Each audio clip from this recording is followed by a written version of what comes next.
You probably have noticed that on PCS there's upwards of 20 pieces of peatland restoration work advertised at the moment. Most of these close somewhere between the 12th and the 15th of July because there's a very tight deadline to get those pieces of, getting that information back to Peatland Action to make grant funding decisions by the 19th of July. So there's a huge amount of work available at the moment, and all of it with a very tight timescale. So those those contracts, which are listed directly by Nature Scot, is actually acting as Scottish Natural Heritage on PCS, will all follow the same tender format, and some of the others are using this tender format as well. So this is as much to introduce you to the format that we're now going to use and what's sort of looked for in each part of that tender document, as it is to talk specifically about the Navarre site. But I will start with Navarre because it's a really good example of a piece of work which is tendered at the moment. And this project, like all the other ones which are currently out to tender, have been submitted to the first stage of Peatland Action funding round. And all those which are now appearing on PCS have been invited to go to tender. So there were 69 applications submitted at the end of May. 48 of those were invited to proceed. Some of those had already tendered, and there's a preferred bidder in place. Some are yet to tender, which is the 20 odd you're seeing now on PCS. So once all the costs are back in from all these projects being tendered, the whole of the lot will be looked at together, and then a final decision will be made based on costs and value for money and so on. So this project is still being let as a potential project rather than an actual contract, but there is you know, it's still in the round. I can't say any more than that. I can't guarantee that it will definitely be funded at the end of July, but it's in the round at the moment.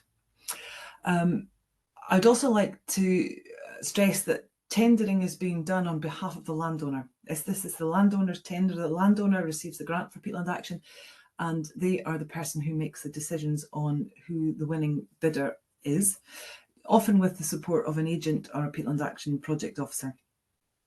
Who will help on the more technical criteria.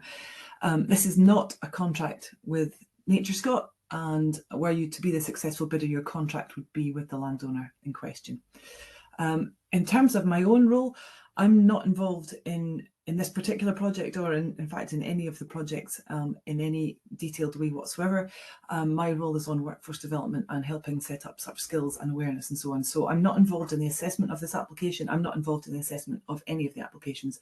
So don't feel constrained asking questions which you think, you know, that might feel like a daft question, or whatever. It will go no further, and I'm not in any way involved in assessing hereafter. But also on that basis, I may not know all of the answers, and I hope to be able to answer all of your questions, but where I can't, I'll come back to you as soon as possible after I've spoken to the agents who are running this project, or the Peatland Action project officer who's helping. So if I can't answer it today, I will come back to you straight away, and that information will be shared on PCS with everybody that's registered an interest.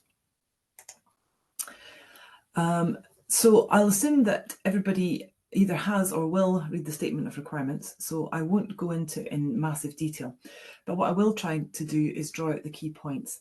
Then in case there's anyone unclear about finding the information on PCS or the process, I'll go through that briefly. I do appreciate that a number of you probably use PCS on a really regular basis, and it may be a bit like teaching you to suck eggs, but just so that there's nobody who's feeling confused about the process, I will go through that. But as Fran set out at the beginning, Supplier Development Programme is also there to help you if you are struggling with what to do and how to do it on Public Contract Scotland. So then I'll talk briefly about how I would approach this tender if I were involved in bidding for it, and the sort of information that's being looked for, and look a little bit at what those people who are assessing the bid will be looking for. So the opportunity. This is Navarre Estate, as I said, in Eventon. In case this is the first time you've heard about the statement of requirements for Navarre, the Public Contract Scotland reference is listed there. So it's June 507934. If you go onto Public Contract Scotland and you type in the keyword peatland into the search notices bit, you'll find all the peatland projects which are listed at the moment, and this is one of those. It's important to note here that the tender is being submitted electronically on PCS, so we're making full use of the functionality of PCS, which means that nobody will have access to the information that you submit until after the deadline has closed, and that is at 10 o'clock, not noon, which is sometimes normal, but 10 a.m. on the 15th of July. This is 137 hectares of restoration. It's actively eroding, as you can see from that picture there. Some of it is in pretty poor nick.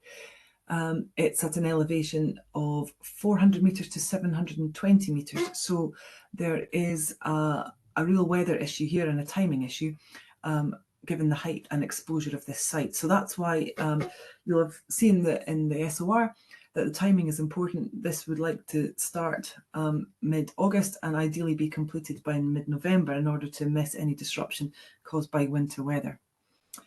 It's also a Scottish Water drinking water protected area. So that's just relevant to note when you're thinking about your site sensitivities. The site visit was on Monday. If you did go, you'll no doubt have seen a lot of the site. If you haven't been, but you're interested in tendering for this, or in fact for any other project, we'd always recommend that you try to get to the site visit if you can. In some tenders that are listed at the moment, the site visit is actually a mandatory requirement, given sort of sensitivities or complexities of the site. This one, it's not a mandatory requirement, so you're not in any way constrained if you haven't managed to make the site visit. Okay, the purpose of the restoration work as set out in the Statement of Requirements is largely to reduce the erosion of peat. As I said at the beginning, it's actively eroding. By reducing the amount of bare peat through revegetating and reprofiling gullies and hag edges. There's 36,000 metres of gully work to be done. That's on a single side basis. And there's about, I think, 800 metres of hag edging to be redone. This is, as you'll see from the Statement of Requirements, the gullies are largely in the region of, well, 162, 1 metre 62 is the mean depth, but a good proportion of the site, I think 25% of the site, has gully depths of 2 to 3 metres. So this is quite deep gullies to be contending with here. The other main objective is to raise the water table of the site by damming the artificial drains, damming the micro gullies to bring the water close to the surrounding peat surface level, and creating small bunds in gully bases and cell bunds in peat pans.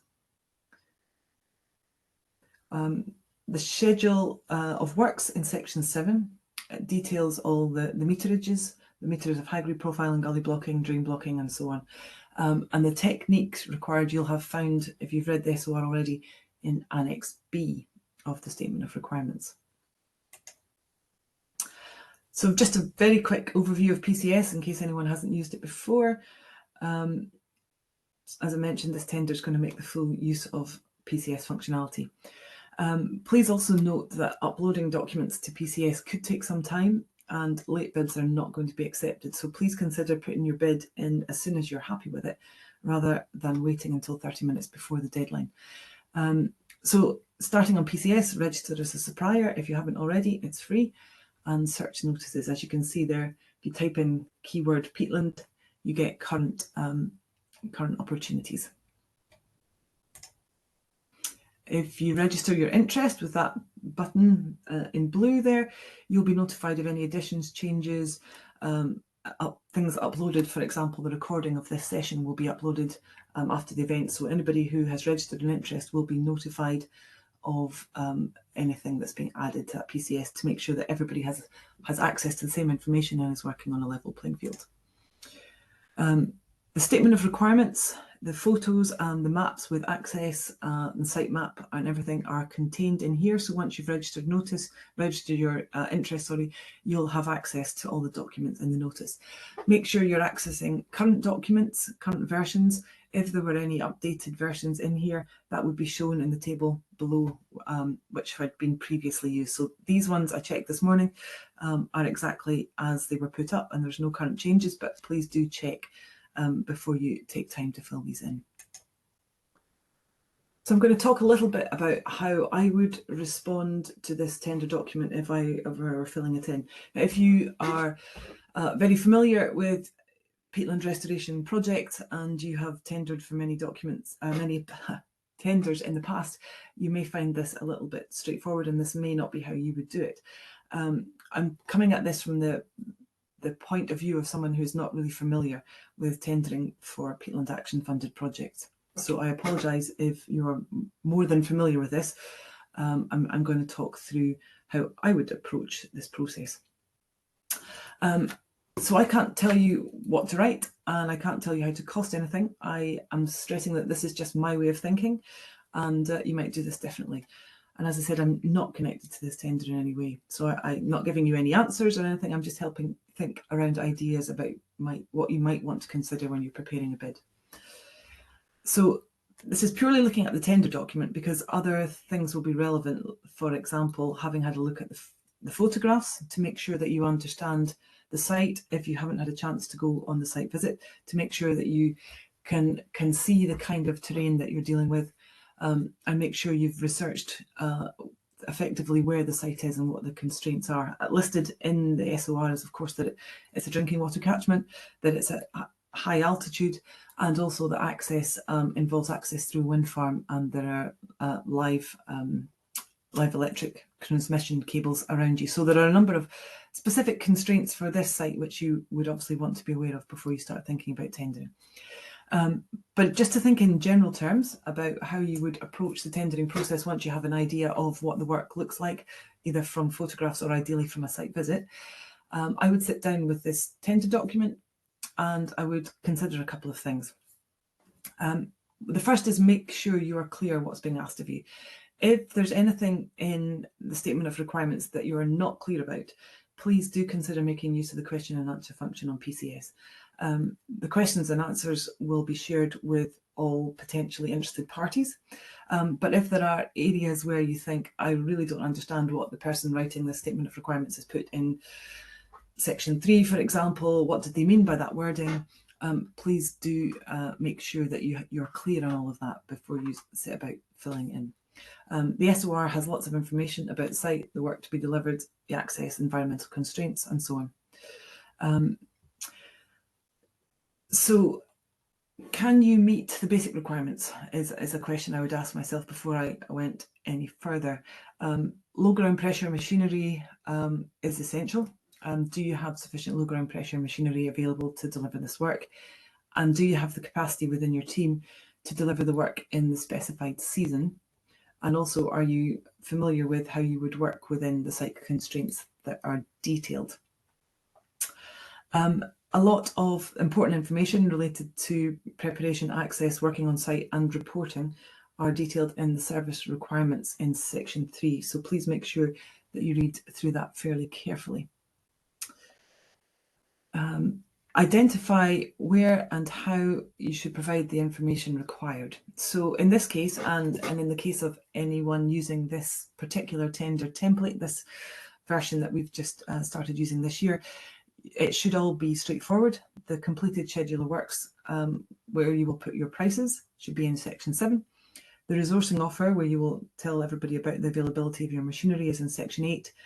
The tender response table, importantly, the piece where you get an opportunity to outline what is the quality aspects of your bid and why this should be you, is in section 9. The mandatory criteria table and all the documents you will need to return is in section 10, and section 11 has the signed tender declaration. So these are the important areas for thinking about filling in.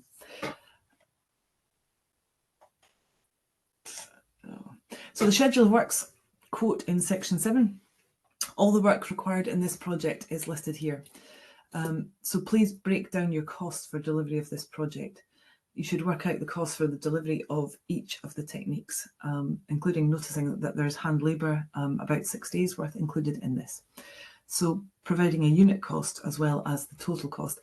If you have perhaps tendered for some other contracts in the past which are based on a day rate, this is a slightly different way of doing it. This is all based on a unit cost, a meterage cost, and so on. So consider, if you're not familiar with tendering in that way, for example, if you're looking at drain blocking and you're working on an average of, say, for example, 300, 400 metres a day of drain blocking, work out what that means in terms of the number of dams that you would use to block that drain, and therefore work out your unit cost based on your own costs of delivering this project.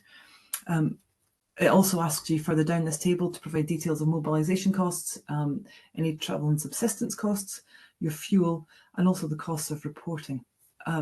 What these costs are decisions for your business based on your own costs. So you need to build in everything that it's going to cost you to deliver this project into this schedule of works quote in section 7.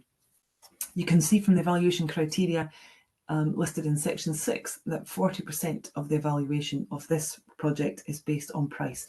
That may change between different projects. Some people will have prices a slightly higher measures, perhaps as much as 50%. Some may have it as slightly lower. It largely depends a bit on the complexity of the site. So in quite a tricky site, the quality criteria may be weighted slightly higher than the price, because it will be really important to have a really good quality job. In a really fairly straightforward site where it's just a simple drain blocking project, for example, the price criteria might be higher than the quality criteria, because it's a much more straightforward project and it's much safer, if you like, to base the decisions there on price. In the resourcing offer in section 8, please indicate your timescale for delivering this work, when you're proposing to start and finish, how many machines and machine operators will be assigned to the project, and in each week, is that going to be consistent throughout the project? If not, how many operators will be assigned during certain periods of time, and what operations will happen at what time? So please consider reflecting any staff leave realistically in there as well. So for example, if you have a number of machines available in week 3, but you're only going to have perhaps 2 on site in weeks 1 and 2, please make that clear. So week 1, 2 machines, they will be available from blah to blah, and by week 3 you might have perhaps 3 machines or 4 machines. So please make that clear in the resourcing offer how you're actually proposing to deliver this, and please provide details of the machinery that you're going to use in that table in section 8.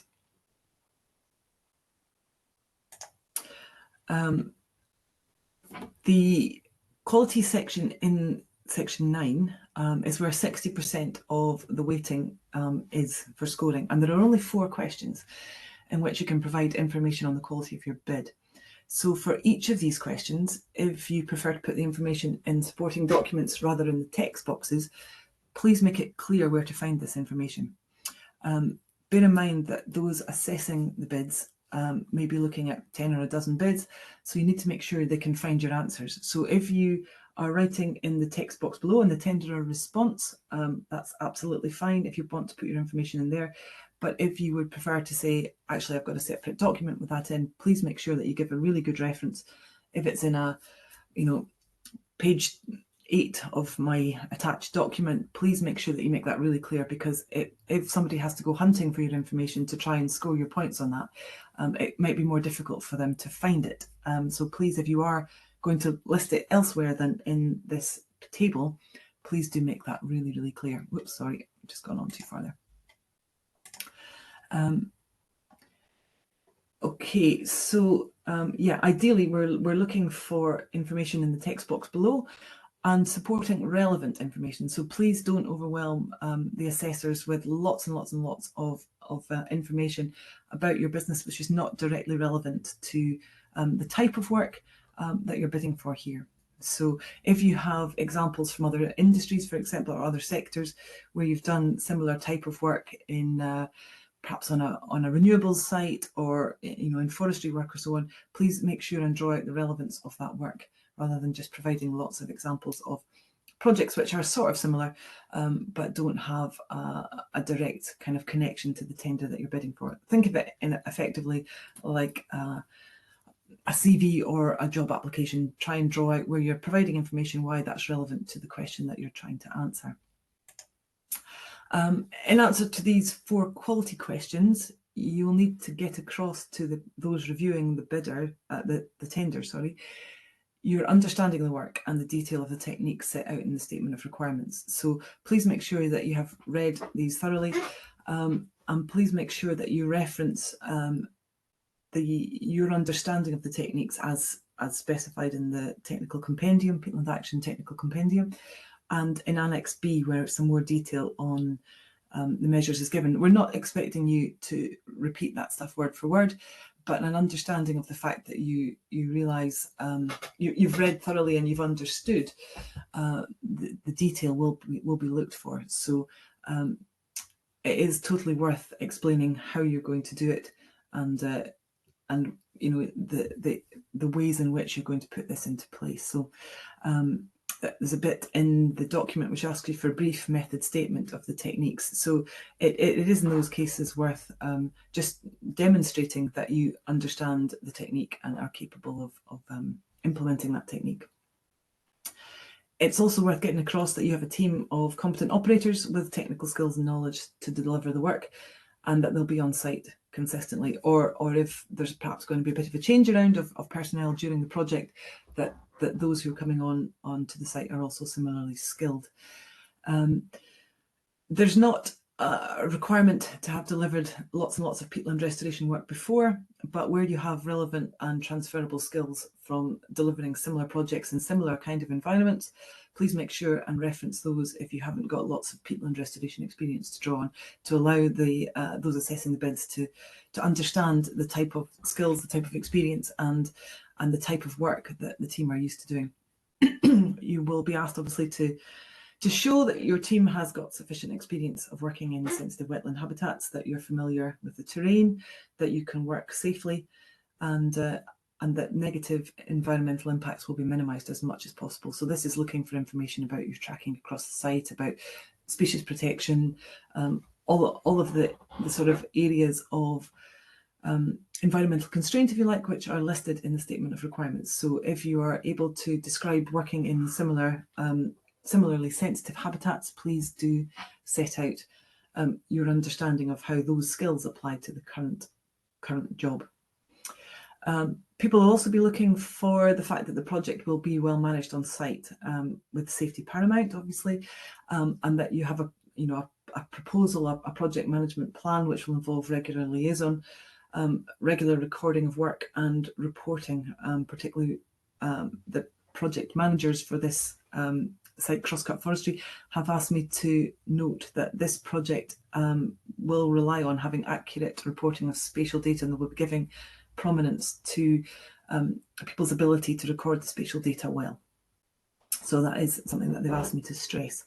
And also to explain that you're able to meet the timescale set out in the statement of requirements and how you'll manage any risk to that timescale. So please do there consider talking about how you would deal with any delays related to breakdown, delays related to staff absence, whether you would be able to bring in additional machinery, whether you'd be able to bring in additional men, and so on, to address any timescale slippage. So we're really looking for the kind of project management type elements in there too.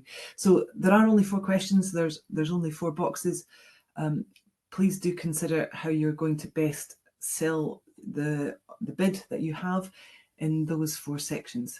I'll talk a little bit more towards the end about some of the kind of things that people are looking for in assessment, and also a few examples of where people have perhaps scored less highly than they might have done, where they've sort of assumed a level of knowledge in the person reading the tender document. That will of course be anonymised, so there will be nobody drawn out there. Section 10 contains the mandatory criteria. Can you meet these criteria at the moment? So this is an important aspect of being able to bid, is being able to tick the box to say yes, that you have actually got these documents and that you have included them. If you haven't yet, what do you need to get the documentation together? And can you do that within the timescale? It's important to make sure that all the documents you include have clear titles, and you give those titles in the right-hand box. As I say, it's very helpful to those assessing the bids if it's very clear that Public Liability Insurance Company X is the name of your public liability insurance document, so that they are able to find it quite easily when they go looking through the list of attached files. So M1 and M2 are relatively straightforward. Those are your certificates of insurance, or at the very least a copy of, if you don't currently hold, for example, employee liability insurance because you're a sole trader who will look to bring somebody in if you were to be successful in this bid, then at the very least a letter from your broker setting out, that you've had the discussions around the employee liability insurance and that you'll take that insurance were you successful, would be sufficient there. But do please include those and give them their proper names. A health and safety policy statement, which by law every business must have for managing health and safety.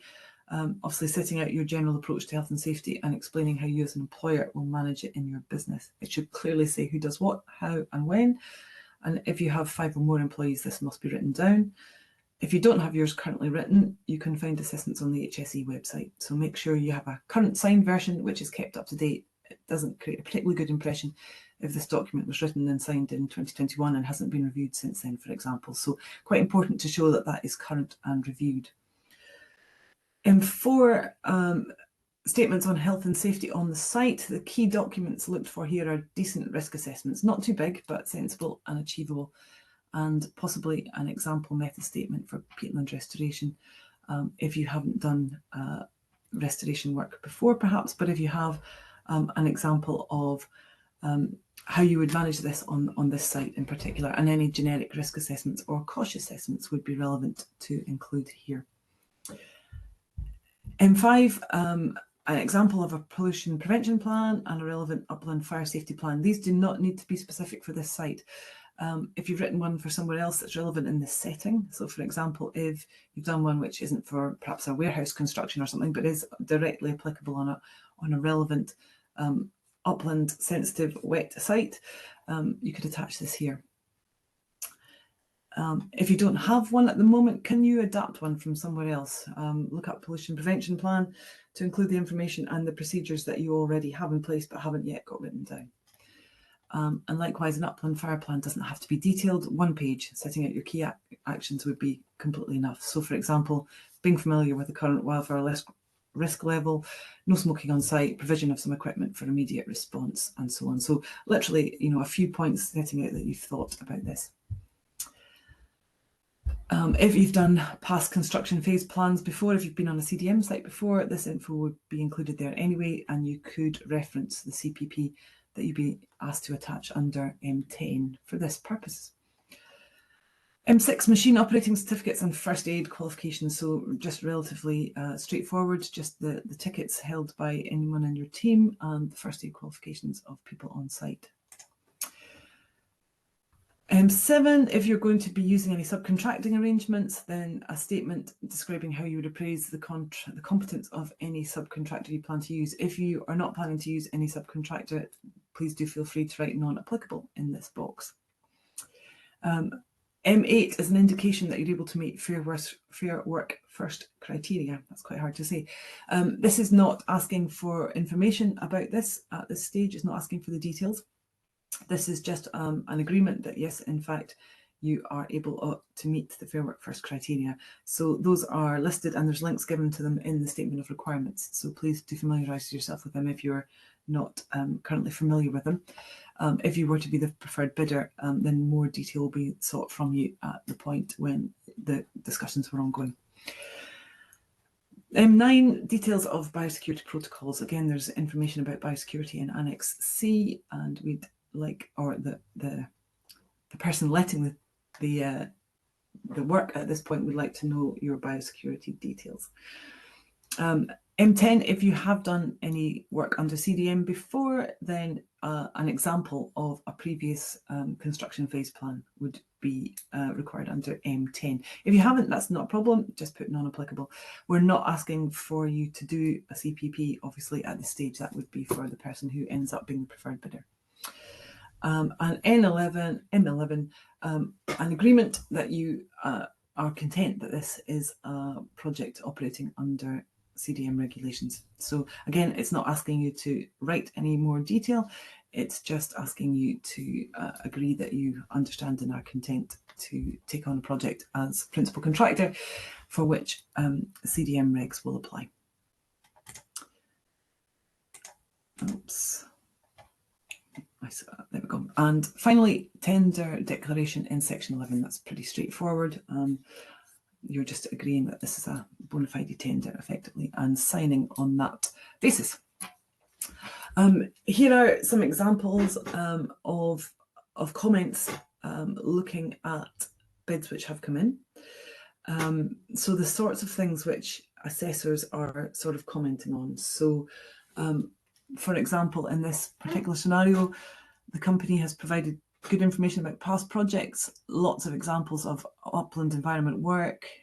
Perhaps there would be more information provided on what a particular person or a particular project manager did on the projects, and how you worked as sensitively as you could do in the landscape would have increased the score. So please do think through what you're going to put in those 4 quality boxes, because there's obviously bids are coming in at really high quality, and sometimes it can be quite hard to differentiate between really good bids. So people who mention stuff will be able to be scored more highly than people who don't mention it, even if in fact that's obviously what you do, but if you don't mention it, you can't be scored for it. So please do consider what you would need to write to provide the best opportunity for your bid to be scored favourably. In this case, a method statement was supplied with an accurate description of works, but may have perhaps been more detailed on restoration technique. So if, as long as you have a good understanding of the restoration technique, please do talk about it, describe it in your brief method statement when you're coming to look at that. And in this particular case, there was a specification given to machinery, and it wasn't quite as specified. Now, in the example of the Navarre tender that we're looking at, the only specification there is low ground pressure machines. So that is the bit that you must show that you can meet.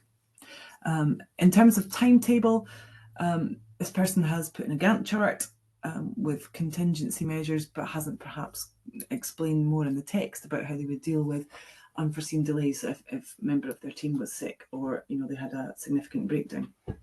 So do feel free to discuss your project management and to outline how you would resolve any problems which appear on site.